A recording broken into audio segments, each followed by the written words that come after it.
여러분 안녕하십니까? 정성산TV입니다. 이준석과 한국사 강사 출신 유튜버 전한길 씨가 부정선거를 주제로 공개 토론을 하기로 합의했습니다. 한쪽은 음모론의 민낯을 드러내겠다고 하고 다른 한쪽은 의원직을 걸어도 좋다고 맞받았습니다. 대한민국에서 부정선거라는 단어가 갖는 무게, 그리고 그 단어가 왜 금기처럼 취급되어 왔는지를 정면으로 건드리는 자리이기 때문입니다. 그렇다면 묻지 않을 수 없습니다. 의혹이 있다면 공개적으로 검증하면 될 일 아닙니까? 왜 토론은 무산됐었던 것일까요? 무엇이 두려워 공개 검증을 피하는 것입니까? 그 쟁점을 짚어보겠습니다. 정성산TV 좋아요, 구독, 알림은 큰 힘이 되겠습니다. 이준석 개혁신당 대표와 한국사 강사 출신 유튜버 전한길 씨가 부정선거를 주제로 토론하기로 합의했다고 개혁신당이 밝혔다. 이번 토론은 보수 성향 온라인 매체 펜앤마이크가 주관하며 유튜브 채널로 생중계된다. 토론 시간에 제한을 따로 두지 않으며 모든 의문이 해소될 때까지 진행되는 방식이다.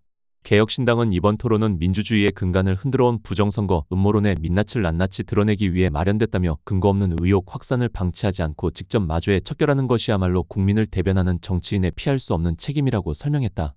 이준석은 국회에서 열린 최고위원회의에서 부정선거론자들의 추태를 한 번에 종식하는 자리를 만들겠다며 전 씨에게 토론을 제안했다. 이어 그는 페이스북을 통해 전한길 강사에게 부정선거 토론에 참여하시면 진정성과 적극성, 틀린 생각의 교정 여부 등에 따라서 고소를 취하할지 검토하겠다고 밝혔다. 이에 전한길 강사는 이준석을 향해 의원직을 걸어도 좋다고 말했다. 이준석은 이어 5명이 나온다는데 독수리 오형제도 아니고 트럼프 드립이나 치다가 콩트 찍고 말 것이라고 지적했다. 또 전한길 씨가 최근에 제가 하버드 대학교를 노무현 대통령의 추천서를 받아서 합격한 것이지 정상적으로 합격한 것이 아니라는 발언을 내뱉었다. 이전에 무산됐던 부정선거에 다시 불이 붙었습니다. 취소됐었던 이 결정은 한국 사회에서 부정선거라는 단어가 얼마나 금기시되었는지를 상징적으로 보여준다. 문제의 핵심은 이것이다. 부정선거 의혹을 음모론으로 규정하는 측도, 실체가 있다라고 주장하는 측도 어느 쪽의 주장이 타당한지를 공개적으로 검증할 기회조차 차단되었다는 사실이다. 민주주의 사회에서 선거의 무결성은 모든 정치적 정당성의 근간이다. 그렇다면 그 근간에 대한 공개적 토론이 왜 불가능한가? 하지만 더 중요한 질문이 남아 있습니다. 도대체 왜 과거에 예정됐던 부정선거 토론은 취소되었을까요? 단순한 일정 문제였을까요? 아니면 정치적 부담이 작용한 것일까요? 혹은 한국 사회에서 부정선거라는 단어 자체가 이미 금기어가 되어버린 것은 아닐까요? 부정선거 토론이 취소되었던 구체적인 배경과 그 과정에서 드러난 정치권과 사회의 반응을 정리해보겠습니다. 핵심 질문은 이것입니다. 부정선거 의혹이 허구라면 왜 공개 토론과 과학적 검증의 장에서 명확히 반박하지 못하는가? 문제의 핵심은 이것이다. 부정선거 의혹을 음모론으로 규정하는 측도, 실체가 있다라고 주장하는 측도 어느 쪽의 주장이 타당한지를 공개적으로 검증할 기회조차 차단되었다는 사실이다. 민주주의 사회에서 선거의 무결성은 모든 정치적 정당성의 근간이다. 그렇다면 그 근간에 대한 공개적 토론이 왜 불가능한가? 이 질문에 답하려면 한국 선거 시스템의 구조적 문제, 국민임의 자기모순, 그리고 국제사회의 시선을 종합적으로 분석해야 한다. 선거의 무결성 확보와 유지는 자유민주주의 국가라면 선관위는 물론이고 국가의 당연한 의무이고 사법부와 언론 또한 마찬가지다. 부정선거를 둘러싼 논란은 이제 선거 무결성 검증이라는 새로운 패러다임으로 전환되어야 한다. 끊임없이 부정선거를 확신하는 측과 이를 비과학적인 음모론으로 규정하여 방어벽을 치는 현재의 소모적인 평행선으로는 한치의 공정선거 시스템 회복도 기대할 수 없기 때문이다.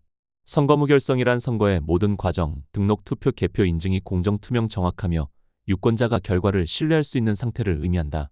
전한길 강사가 4대4 끝장 토론을 제안하자 이준석 대표는 혼자 상대하겠다며 1대4에 역제안을 했다. 양측이 합의하고 TV조선은 생중계를 확정했다. 채널A도 중계 의사를 밝혔으나 TV 생방송이 어렵다며 사실상 후퇴했다. 대한민국 선거 시스템은 구조적, 물리적, 전산적, 통계적 이상이 중첩되어 있으며 중국 배후가 의심되는 국제적 개입 의혹까지 가세한 상태다. 이 문제의 본질은 기술적 결함을 넘어선 사법 관리 권력의 일체화에 있다. 현직 대법관이 선관위원장을 겸임하고 지역 판사들이 선관위원을 맡는 구조는 관리자가 곧 심판이 되는 치명적 이해충돌을 발생시킨다. 이들은 수많은 선거 소송에서 서버 포렌식이나 투표지 성분 분석 등 결정적 증거 채택을 원천 기각하면서도 유권자에게는 직접 증거를 가져오라는 불가능한 입증 책임을 전가하여 소송을 무력화해왔다. 선관위의 행정적 과실 주장은 과학적 팩트 앞에서 설득력이 약하다. 첫째, 비밀번호 12345 방치와 망분리 해제는 단순 실수가 아니라 외부 세력이 선거인 명부를 조작하거나 득표수를 변조할 수 있는 고속도로를 열어준 안보 파산 행위다. 둘째, 물리적으로 불가능한 이발이 투표지와 신권 다발 투표지는 발급기 출력이 아닌 외부 대량 인쇄의 가능성을 가리키는 증거다. 셋째, 통계적 이상치가 가장 결정적이다. 도경구 교수 한동대 컴퓨터공학부의 분석에 따르면 제21대 대선에서 당일 투표 수개표 표본 전체 당일 투표 1938만 8,602표 중 43만 7,035표, 약 2.25%의 상대 득표율과 공식 발표 전자개표 결과 사이의 전국 254개 선거구 모두에서 동일 방향의 체계적 괴리가 관측되었다. 한국 선거 시스템의 문제를 논할 때 빠질 수 없는 것이 세계선거기관협의회다. A웹은 2013년 10월 인천 송도에서 창립총회를 열고 한국에 본부를 두었으며 세계선거기관협의회 지원에 관한 법률이 공포 시행되어 국제기구로서 법인격과 행위능력을 부여받았다. 그런데 트럼프 2기 행정부 출범 이후 국제선거감시단 소속이었던 존 밀스 이후 국무부 국제사이버공간안보 담당 수석 부차관보 취임했던 존 밀스가 2025년 6월 워싱턴 내셔널 프레스클럽에서 A웹과 중앙선관위를 국제 부정선거 카르텔의 일부로 지목하며 중국 왕우닝을 전 세계 부정선거의 지휘자로 명시했다. 밀스는 한국 방문 후 보고서를 작성하여 국무부와 국가정보국에 제출한 것으로 알려졌다. 다만 이 발언은 아직 트럼프 행정부의 공식 입장이 아닌 밀스 개인 및 국제선거감시단 차원의 의혹 제기라는 점은 구분해야 한다. 그럼에도 밀스가 이후 국무부 차관보급에 발탁된 사실은 미국이 이 의혹을 외교적 의제로 격상시킬 가능성을 시사한다. 트럼프 대통령 본인도 트루스 소셜에서 중국을 부정선거 배후로 특정하고 한국이 포함될 것으로 유력한 5개 나라를 수차례 언급했다. 국민의힘은 더불어민주당의 이재명 정권을 비판하면서도 정작 선거 무결성이라는 가장 본질적인 쟁점에서는 이재명 정권과 이해관계를 공유한다. 부정선거 의혹이 사실로 드러나면 국민의힘 소속 당선자들의 정당성도 동시에 흔들리기 때문이다. 이것이 여야가 선거 시스템 전면 감사를 회피하는 구조적 이유다. 이에 대해 선관위 측은 사실상 선거 관리의 핵심 기준이 공정성과 투명성이 아닌 효율성이었음을 시인하는 답변을 내놓았다.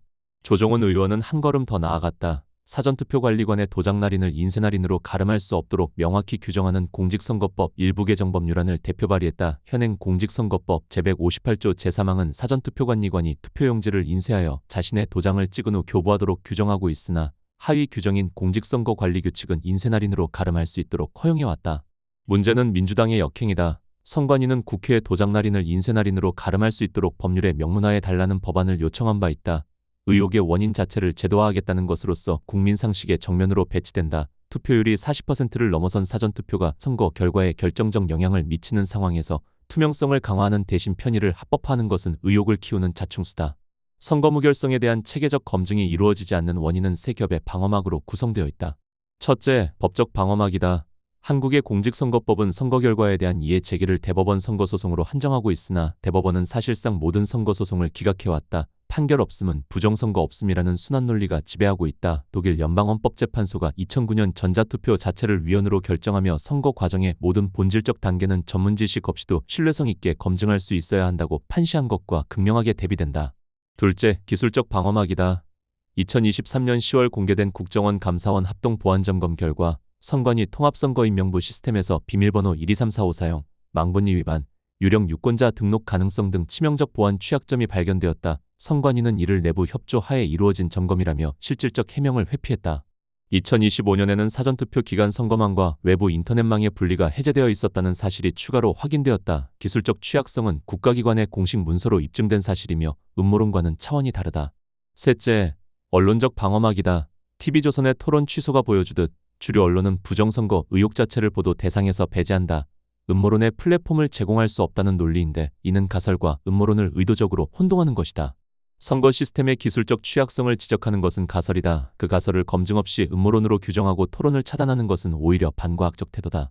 이러한 세 겹의 방어막 안에서 여론조사 신뢰 위기도 함께 확산되고 있다. 선관위 산하 선거여론조사심의위원회를 경유하여 제공되는 번호 풀 자체의 편향 가능성이 꾸준히 제기되어 왔고 실제 여론조사와 선거 결과 사이의 체계적 괴리가 반복되면서 여론조사가 민심을 반영하는 것이 아니라 특정 결과를 합리화하는 도구로 전락했다는 비판이 거세다.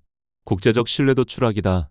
미국 국무부가 A웹과 한국 선관위를 정식 조사 대상으로 삼을 경우 한국의 민주주의 등급 자체가 위협받는다. 프리덤하우스, 브이뎀, 이코노미스트 인텔리전스 유닛 등 국제 민주주의 평가기관의 하향 조정은 외교적 경제적 파급력을 수반한다. 밀스 부차관보가 공개적으로 지목한 왕우닝 A웹 선관위 연결고리에 대해 한국 정부가 아무런 반박도 조사도 하지 않는 현재 상태가 지속되면 이는 곧 한국이 중국발 선거 개입 의혹을 묵인하는 것으로 국제사회에서 해석된다. 한미동맹의 신뢰 기반을 잠식하는 안보 리스크다. 비판만으로는 부족하다. 선거 무결성을 복원하려면 구체적이고 실행 가능한 로드맵이 필요하다. 과제 1. 선거 투명성 국정조사, 전문가 검증, 특별검사 도입. 과제 2. 사전투표 폐지 및 수개표 전환. 과제 3. 선관위 법원 구조 분리. 과제 4. A웹 독립감사 및 예산 재검토 과제 5 공개 검증 플랫폼 구축 과제 6 국민의힘 K보팅 사용 중단. 이재명 정부와 민주당은 선관위 시스템에 대한 독립적 감사를 수용해야 한다.